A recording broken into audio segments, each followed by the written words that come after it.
ከእስራኤልና ከኢራን ማን በወታደራዊ ኃይል የበለጠ ነው? ዝርዝር ጉዳይ ይዘናል። ይኖ ሬዲዮ ነው። በዓለም ላይ በኢራንና በእስራኤል መካከል ያለውን ጠላትነት ያህል የመረረና የከረረ ግንኙነት ያላቸው ሀገራት የሉም ቢባሉ ማጋነን አይሆንም። በዚህም የተነሳ ሁለቱ ሀገራት በቀጥታና በእጅ አዙር አንዳቸው ሌላኛቸውን ለመጉዳት ሲጥሩ ቆይተዋል። የኢራን መሪዎች ጠላት የሚሏት እስራኤል ከምድረ ገጽ እንድትጠፋ እንደሚሹ በይፋ ከመናገር አልፎ በቅርበ ሰላም የሚነሷትን ቡድኖች ሲደግፉ ቆይተዋል። የእስራኤል ፖለቲከኞችም እንደ ዋነኛ ስጋት የሚመለከቷትን ኢራን ሳትቀድማቸው ለመቅደም በሚል ባገኙት አጋጣሚ ሁሉ ጥቃት ይፈጽሙባታል። እስራኤል ቁልፍ የምትላቸውን የኢራን ወታደራዊ ኢላማዎችን ባለስልጣናትንና ሳይንቲስቶችን አድብታ ስታጠቃ፣ ኢራን ደግሞ በእስራኤል ዙሪያ በሚገኙ ሀገራት ውስጥ ያሉ ታጣቂ ቡድኖችን በመደገፍ ሰላም ስትነሳት ቆይታለች። ከነዚህ መካከል የፍልስጤሙ ሐማስ፣ የሊባኖሱ ሂዝቦላ፣ የየመኑ ሁቲ ቡድኖች በኢራን እየተደገፉ ጥቃቶችን በእስራኤል ላይ የሚፈጽሙ ናቸው። በተለያዩ ሀገራት ውስጥ የሚገኙ ታጣቂ ቡድኖች የገንዘብ፣ የስልጣንና የትጥቅ ድጋፎችን ከኢራን እንደሚያገኙ ይነገራል። ቡድኖቹ ባሉባቸው ሀገራት ውስጥ ካላቸው የፖለቲካና ወታደራዊ ተሳትፎ ባሻገር ዋናኛ ኢላማቸው እስራኤል መሆኗን በሚፈጽሟቸው ጥቃቶችም ያመለክታሉ። ከአንድ ዓመት በፊት ሐማስ በእስራኤል ላይ የፈጸመው ድንገተኛና ከባድ ጥቃት የእስራኤልን የእስካሁን ያልተቋረጠ መጠነ ሰፊ የአጸፋ ጥቃትን አስከትሏል። ከወራት በፊት ደግሞ የሊባኖሱ ሂዝቦላ ከድንበር ባሻገር የሚፈጽማቸውን ጥቃቶች ተከትሎ ከእስራኤል ጋር ጦርነት ውስጥ ከገባ በኋላ መሪውን ጨምሮ በርካታ አባሎቹ ተገድለውበታል፣ ከባድ ጉዳትም ደርሶበታል። የየመን ሁቲዎች ደግሞ እስራኤል በጋዛ ላይ የምታካሄደውን ጥቃት በመቃወም በእስራኤል ላይ የሚሳኤልና የድሮን ጥቃቶችን ሲፈጽሙ፣ በአጸፋው እስራኤል የቡድኑን ይዞታዎች በአውሮፕላኖች ስታጠቃ ቆይታለች። ከነዚህ ቡድኖች ጀርባ ኢራን እንዳለች የምትከሰው እስራኤል በተለይ ካለፈው ዓመት ወዲህ ተደጋጋሚ ጥቃቶችን በኢራን ውስጥና ከኢራን ውጪ በሀገራቱ መካከልና ወታደራዊ ተቋማት ላይ ፈጽማለች። ኢራን በበኩሏ በእስራኤል ላይ መጠነ ሰፊ የሚሳኤልና የድሮን ጥቃቶች በመፈጸም ምላሽ ሰጥታለች። ይህም በመካከለኛው ምስራቅ ውስጥ ከባድ ጦርነት ሊከሰት ይችላል የሚል ስጋትን አስከትሎ ቆይቷል። ሐማስ እስራኤል ላይ ጥቃት እስከፈጸመበት ጊዜ ድረስ ኢራን በምትደግፋቸው ቡድኖች እስራኤልን ስታጠቃ፣ እስራኤል ደግሞ ከኢራን የሚገናኙ ኢላማዎችን ስትመታ በቀጥታ ከመጋጨት ተቆጥበው ነበር። ከቅርብ ጊዜ ወዲህ ሁለቱ ሀገራት ለረጅም ጊዜ በእጅ አዙር ሲያደርጉት የነበረው ፍልሚያ አሁን ወደ ቀጥተኛ ጥቃት ተሸጋግሯል። ማን በወታደራዊ በላይነት አለው? መልሱ እዚህ ጋር ነው። ቢቢሲ እንዲህ ይላል። ቢቢሲ ሁለቱ ሀገራት ያላቸውን ወታደራዊ ብቃት ለማወቅ የተለያዩ ምንጮችን ተጠቅሜ ባጣራሁት መሰረት ሀገራቱ ከዚህ በላይ የተደበቀ ወታደራዊ አቅም ሊኖራቸው ይችላልም በማለት ያስታውቃል። ዓለም አቀፉ የስትራቴጂክ ጥናት ተቋም እስራኤልና ኢራን ያላቸውን የጦር መሳሪያ አቅም ለመገመት የተለያዩ መንግስታዊ እንዲሁም ማንም ሊያገኛቸው የሚችሉ የመረጃ ምንጮችንና ዘዴዎችን ተጠቅመዋል። የስቶክሆልም ዓለም አቀፍ የሰላም ተቋምን የመሳሰሉ ቡድኖችም የሀገራቱን ወታደራዊ አቅም ለማወቅ ጥናቶችን አድርገዋል። ነገር ግን ትክክለኛ አሃዝ በማግኘት በኩል ሀገራት መረጃዎች ስለማይሰጡ ልዩነቶች ይታያሉ። የኦስሎ የሰላም ጥናት ተቋም ባልደረባ ኒኮላስ ማርሽ እንደሚሉት ግን የዓለም አቀፉ የስትራቴጂክ ጥናት ተቋም መረጃ በዓለም ዙሪያ ያሉ ሀገራትን ወታደራዊ ጥንካሬ ለማወቅ እንደ መነሻ ሊወሰድ ይችላል። ተቋሙ እንደሚለው እስራኤል ከኢራን በላይ ከፍተኛ ገንዘብ ለመከላከያ ስለምትመድብ በየትኛውም ግጭት ውስጥ ከፍተኛ ጥንካሬ እንዲኖራት ያስችላታል።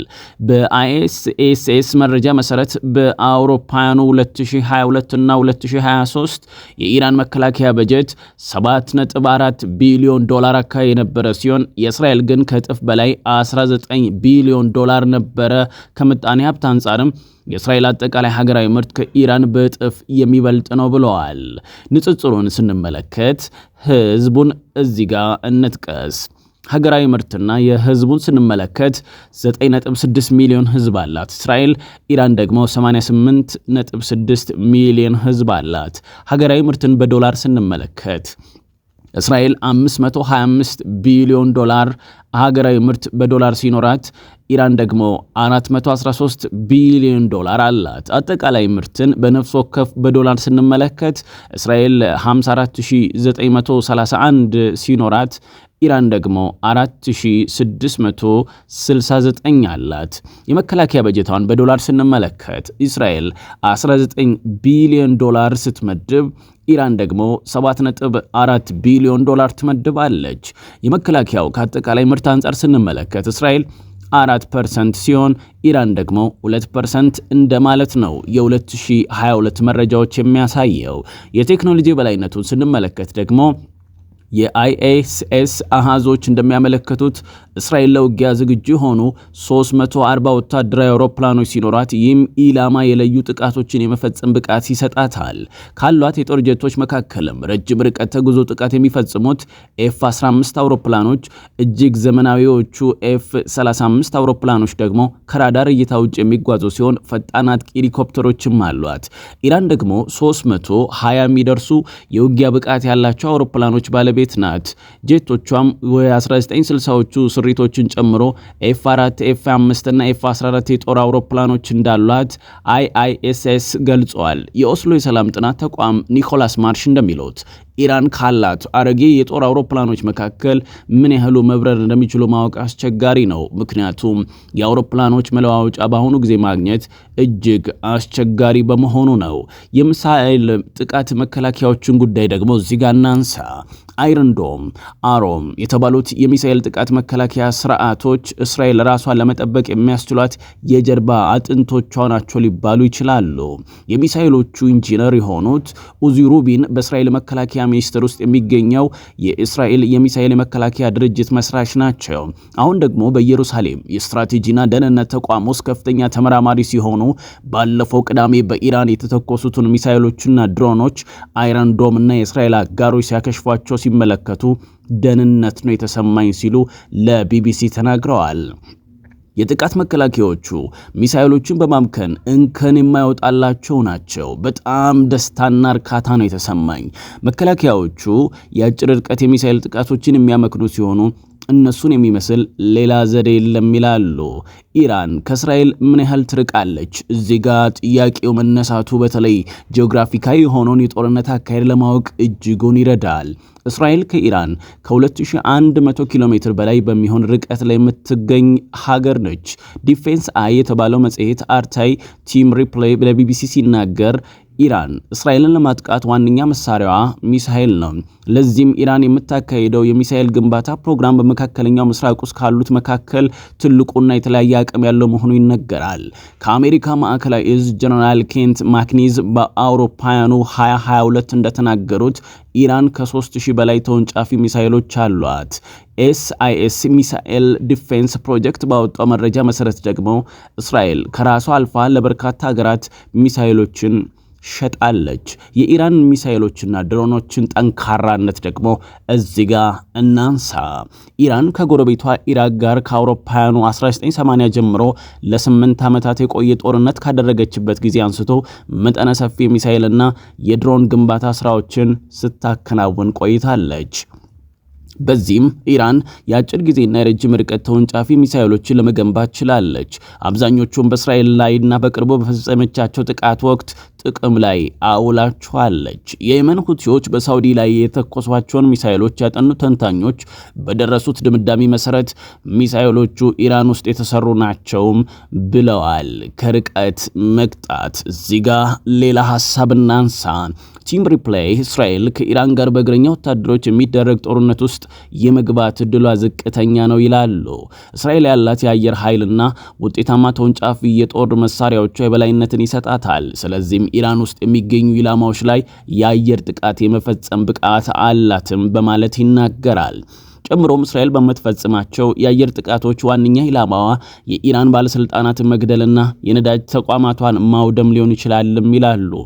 መቅጣት የሚለው ቃል በእስራኤል ወታደራዊና ፖለቲካዊ መሪዎች መካከል ዘውትር ጥቅም ላይ የሚውል ነው። ይህም የፍልስፍናቸው አካል ሲሆን በዚህም ከባድ ጉዳትን በማድረስ ጠላታቸው እስራኤል ላይ እጁን ከማንሳቱ በፊት 2 ጊዜ እንዲያስብ የማድረግም ዓላማ አለው። ቀደም ሲል እስራኤል በምትፈጽማቸው የአየር ጥቃቶች ከፍተኛ የኢራን ወታደራዊና የሲቪል ባለስልጣናት ተገድለዋል። በቅርቡም ሶሪያ ውስጥ የሚገኘውን የኢራን ቆንጽላ በማጥቃት በርካታ ወታደራዊ መኮንኖችን ገድላለች።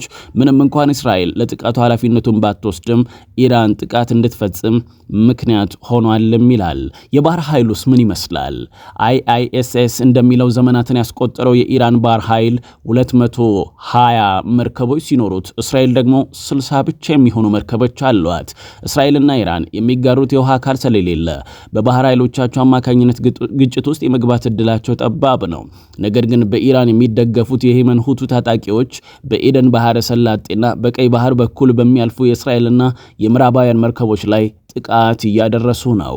ሌላው የበየነ መረብ ጥቃትን ይመለከታል። ኢንተርኔት በበየነ መረብ ሳይበር በኩል ሁለቱ ሀገራት አንዳቸው በአንዳቸው ላይ ጥቃት ሲፈጽሙ ከኢራን ይልቅ እስራኤል ከባድ ጉዳት ይደርስባታል። ኢራን ከእስራኤል ጋር ስትነጻጸር ያላት የመከላከያ ስራ ዘመናዊ ቴክኖሎጂን የሚጠቀም በዝቅተኛ ደረጃ ነው። ስለዚህም በእስራኤል የሚፈጸም የኤሌክትሮኒክስ ጥቃት ከባድ ጉዳት ሊያደርስባት ይችላል። የእስራኤል መንግስት ብሔራዊ የሳይበር ክፍል በሀገሪቷ የተለያዩ ዘርፎች የሚፈጸሙ የበየነ መረብ ጥቃቶች በከፍተኛ ሁኔታ መጨመራቸውን ጠቅሶ በጦርነቱ ወቅት በኢራንና በሊባኖስ ታጣቂ ቡድን ሂዝቦላ መካከል ያለው ትብብር ጨምሯልም ብለዋል። በሐማስና በእስራኤል መካከል ጦርነት ከተጀመረ አንስቶ በ3 ወራት ውስጥ ጊዜ ብቻ 3380 የበየነ መረብ ጥቃቶች መፈጸማቸውንም ዘግበዋል። በኢራን በኩል ደግሞ የሀገሪቷ ሲቪል መከላከያ ድርጅት ኃላፊ ብርጋዴር ጀነራል ጎላም ሬዝ ጃሊል እንደይሉት በቅርቡ በኢራን ምክር ቤት ምርጫ ከመደረጉ ከአንድ ወር ቀደም ብሎ 200 የሚደርሱ የሳይበር ጥቃቶች ማክሸፋቸውን ተናግረዋል። የኒውክሌር ስጋት እዚህ ጋር ይመጣል። እስራኤል የራሷ የኒውክሌር ጦር መሳሪያዎች እንዳሏት ቢነገርም በመንግስት ደረጃ ግን በይፋ እንዳይገለጽ በማድረግ መሳሪያው እንዳላት በሁሉም ዘንድ ጥርጣሬ እንዲፈጠር ስታደርግ ቆይታለች። ምንም እንኳን ኢራን የኒውክሌር ጦር መሳሪያ አላት ተብላ ብትከሰስም ምንም አይነት ማረጋገጫ እስካሁን የለም። ኢራን የምታካሄደው የኒውክሌር ፕሮግራም ለሰላማዊ አገልግሎት የሚውል እንደሆነ በተደጋጋሚ ስትከራከር ቆይታለች። እስራኤልና ምዕራባውያን ግን ይህንን ባለመቀበል አንድ ቀን ኢራን ኒውክሌር የታጠቀች ሀገር ሆና ብቅ ትላለች የሚል ስጋትም አላቸው። ምናልባትም አሁን ታጥቃ ከሆነ በዚህ አደገኛ ጊዜ ኒውክሌር ልትተኩስ ትችላለች የሚል ስጋትም እንዳለ ተነግሯል። መልክዓ ምድራዊና ህዝብ ብዛትን ስንመለከት ወደ 89 ሚሊዮን የሚጠጋ ህዝብ ያላት ኢራን ከእስራኤል አንጻር ትልቅ ሀገር ናት። 10 ሚሊዮን ህዝብ ያላት እስራኤል 9 ጊዜ ከኢራን የሚያንስ ዜጋ ነው ያላት። በተጨማሪም ኢራን እስራኤል ካሏት የመደበኛ ሰራዊት አባላት 6 እጥፍ የሚበልጡ ወታደሮች አሏት። በዚህም ኢራን 600,000 መደበኛ ወታደሮች ሲኖራት የእስራኤል ደግሞ 170,000 መሆናቸውን የIISS መረጃ ያሳያል። አሜሪካን የየመን ሁቲዎች ድሮን ታስታጥቃለች በማለትም ትከሳታለች። የኢራን ካርድ ይሄ ይሆን? የመካከለኛው ምስራቅ ጉዳዮች ባለሙያ የሆኑት ታሪክ ሱሌማን ለቢቢሲ እንደተናገሩት በሁለቱ ሀገራት መካከል ያለው ግጭት ይባባሳል የሚል እምነት የላቸውም። ነገር ግን በኢራን ላይ የሚደረግ ጦርነትን የሚደግፉ የፓርላማና የካቢኔ አባላት ስላሉ በጠቅላይ ሚኒስትር ቤንያሚን ኔታንያሁ ላይ ጫና ሊያሳድሩ ይችላሉም ይላሉ።